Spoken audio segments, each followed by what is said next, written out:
Canada is becoming more diverse. That's the general conclusion from the latest batch of data released by Statistics Canada today on the 2016 census.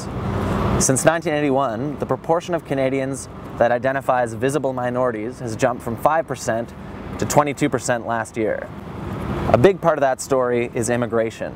7.5 million Canadians were now born outside the country, and 1.2 million of them arrived here between 2011 and 2016. 62% of this most recent batch of immigrants comes from Asia, where the top 5 source countries were Philippines, India, China, Iran, and Pakistan. There's also Africa, which surpassed Europe for the first time as the second-place source continent for Canadian immigrants. StatsCan says that partly explains why the census counts more than 1 million black Canadians for the first time ever. The other big thing is the continued growth of the Indigenous population at 4 times the rate of the rest of Canada.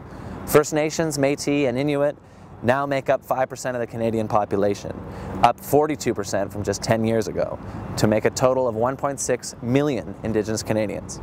It's a bunch of stats that weren't entirely unexpected, but the most eye-catching thing for me was that Toronto is now comprised of a majority of people who identify as visible minorities.